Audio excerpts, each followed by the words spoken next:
नमस्कार, मी यामिनी दळवी. बुलेटिनमध्ये तुम्हा सगळ्यांचं स्वागत. बुलेटिनच्या सुरुवातीला एक मोठी बातमी आहे, कारण पंतप्रधान नरेंद्र मोदी हे अगदी थोड्याच वेळात नवी मुंबई विमानतळाचं उद्घाटन करतील.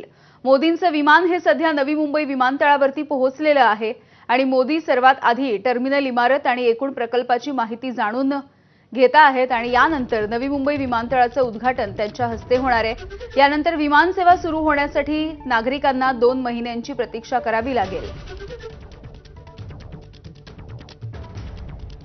And we are looking at that in terms of, and one of the parameters that we are looking at is MNP, mobile number portability, and there should be no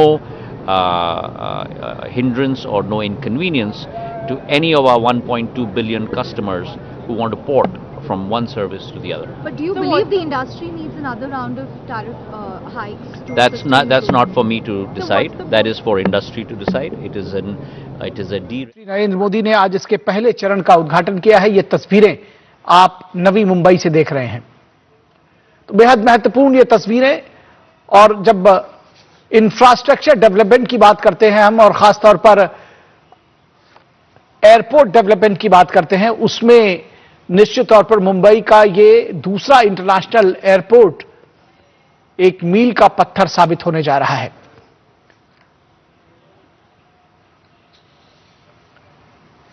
और प्रधानमंत्री नरेंद्र मोदी ने नवी मुंबई में नए इंटरनेशनल एयरपोर्ट का उद्घाटन KIA है,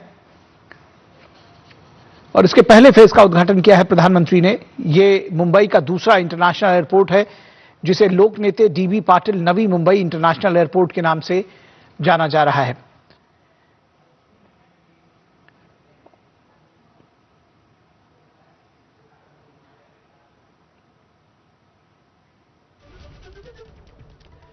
प्रधानमंत्री नरेंद्र मोदी का 2 दिन का मुंबई का दौरा है, बेहद महत्वपूर्ण दौरा है। नवी मुंबई में अंतर्राष्ट्रीय हवाई अड्डे के पहले चरण का उद्घाटन किया है प्रधानमंत्री ने, और इस अंतर्राष्ट्रीय एयरपोर्ट की खूबियों से वाकिफ होते हुए प्रधानमंत्री नरेंद्र मोदी, उनको एक व्यू दिया जा रहा है इस एयरपोर्ट का। अंतर्राष्ट्रीय एयरपोर्ट की खूबियों से वाकिफ होते हुए प्रधानमंत्री नरेंद्र दिया जा रहा है इस एयरपोर्ट का, उनको एक, और क्या कुछ इसकी खास बातें हैं दिया जा रहा है, क्या कुछ इसकी विशेषताएं हैं, ये प्रधानमंत्री। तो पहले चरण का निर्माण 19,650 करोड़ रुपए की लागत से किया गया है। ये भारत की सबसे बड़ी ग्रीनफील्ड हवाई अड्डा परियोजना है, जिसे 19,650 करोड़ रुपए की लागत से किया गया है। पहले चरण का निर्माण 19,650 करोड़ रुपए की लागत से किया गया है। ये पीपी भारत की सबसे बड़ी ग्रीनफील्ड हवाई अड्डा परियोजना है। जब गुजरात के ही और मुंबई महानगर क्षेत्र के दूसरे अंतर्राष्ट्रीय हवाई अड्डे के रूप में डीबी पाटिल अंतर्राष्ट्रीय हवाई अड्डे का उद्घाटन होना, और इसके पहले फेज का उद्घाटन होना, इसके साथ ही साथ ये दोनों हवाई अड्डे दरअसल जो एयर ट्रैफिक है न सिर्फ उसको कम करेंगे, भीड़भाड़ कम होगी, बल्कि मुंबई को वैश्विक बहु हवाई अड्डा प्रणालियों की श्रेणी में भी शामिल किया जाएगा। 2 हवाई अड्डे होंगे अंतर्राष्ट्रीय स्तर के अब मुंबई में।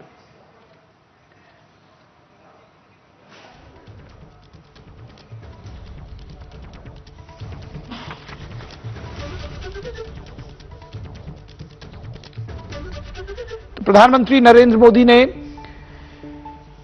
नवी मुंबई इंटरनेशनल एयरपोर्ट का उद्घाटन किया है, इसके पहले चरण का उद्घाटन किया है। बेहद महत्वपूर्ण ये उद्घाटन इस लिहाज से भी माना जाएगा, जब इंफ्रास्ट्रक्चर डेवलपमेंट की बात करते हैं, जब कनेक्टिविटी की बात करते हैं, और खासतौर पर इस एयरपोर्ट के बन जाने से, इसके शुरुआत होने से इंटरनॅशनल कनेक्टिव्हिटी खासतौर पर जो वेस्टर्न। तर नवी मुंबई आंतरराष्ट्रीय विमानतळाचं उद्घाटन पंतप्रधान नरेंद्र मोदी यांच्या हस्ते झालेलं आहे। ही सध्याची लाईव्ह दृश्य आपण बघतोय। पहिल्या टर्मिनलचं उद्घाटन, पहिल्या टप्प्याचं हे उद्घाटन आहे आणि एकूण 4 टर्मिनल या ठिकाणी उभारल्या जातील टप्प्याटप्प्यानं। खरं तर उद्घाटन करण्यात आलेलं आहे, मात्र इथून खऱ्या अर्थानं प्रवासी वाहतूक आणि कार्गोची सेवा सुरू होण्यासाठी आणखी 2 महिन्यांचा अवधी लागू शकतो। साधारणपणे या विमानतळाच्या उभारणीला 1 लाख कोटींपेक्षा अधिकचा खर्चही झालेला आहे आणि आता पंतप्रधानांच्या हस्ते उद्घाटन पार पडलंय। थेट जाऊयात, आमचे प्रतिनिधी वेदांत नेब आपल्याला माहिती देतील।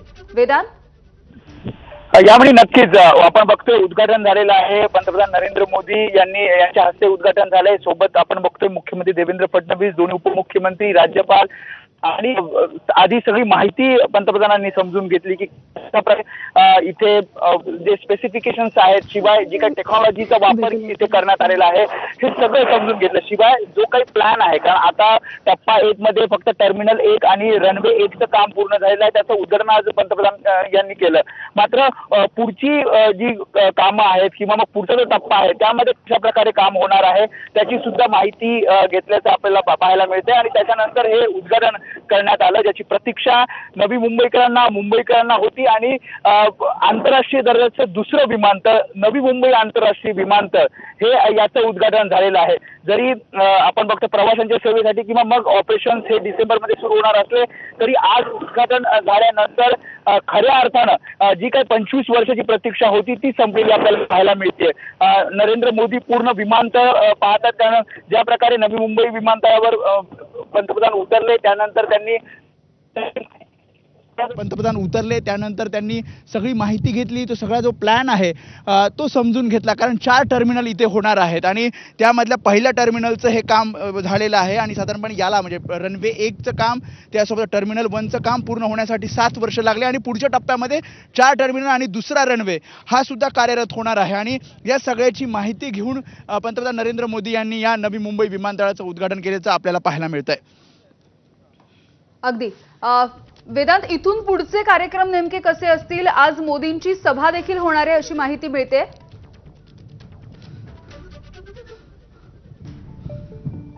नक्की साधारणपणे 1.5-2 तासाचा हा सगळा कार्यक्रम आहे. म्हणजे आता या नवी मुंबई आंतरराष्ट्रीय विमानतळाचं उद्घाटन पंतप्रधान नरेंद्र मोदी यांनी केलं.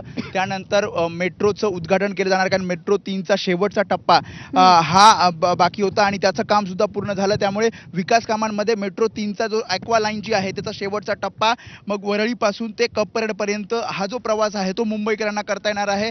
त्या सेवेचं उद्घाटन केलं जाईल. शिवाय मुंबई वन परिवहन जी सेवा आहे मुंबईतली, जो पब्लिक ट्रान्सपोर्ट आहे, आणि त्याच्यासाठी एकच कार्ड हे मुंबईकरांना आता वापरता येणार आहे. आणि त्यासाठी मुंबई वनचं उद्घाटन सुद्धा केलं जाणार आहे. आणि त्यामुळे या विकास प्रकल्पांचं तर उद्घाटन होतेच, मात्र सगळ्यात महत्त्वाचं म्हणजे या नवी मुंबई आंतरराष्ट्रीय विमानतळाचं उद्घाटन त्यांनी केलेलं आहे. जाहीर सभा सुद्धा होईल, ज्यामध्ये या सगळ्या विकास कामांबद्दल आणि मुंबईतल्या इन्फ्रास्ट्रक्चरचे जे कामं चालू आहेत, जे प्रकल्प चालू आहेत, त्या संदर्भात सुद्धा पंतप्रधान नरेंद्र मोदी संबोधित करतील. सर्वात महत्त्वाचं म्हणजे दिबा पाटील यांचं नाव या नवी मुंबई आंतरराष्ट्रीय विमानतळाला देण्यात यावं अशी मागणी केली जात होती. त्यावर मुख्यमंत्र्यांनी आपण बघितलं काही दिवसांपूर्वी स्पष्टीकरण दिलं आणि तसा प्रकारचा प्रस्ताव केंद्राला पाठवला असं त्यांनी सांगितलं. त्यावर पंतप्रधान नरेंद्र मोदी आजच्या भाषणामध्ये नेमकं काय बोलतात याकडे सुद्धा नवी मुंबईकरांचं लक्ष असणार आहे. आणि त्यामुळे उद्घाटन झाल्यानंतर थोड्याच वेळात इतर जे विकास कामं आहेत त्याचं उद्घाटन केलं जाईल आणि मग जाहीर सभा ही पंतप्रधान नरेंद्र मोदींची असेल.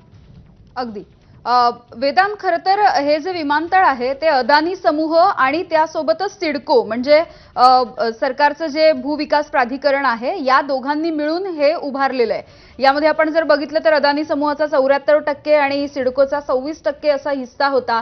आणि ही जी दृश्य आपण बघतोय, गौतम अदानी हे स्वतः सुद्धा या कार्यक्रमासाठी उपस्थित आहेत.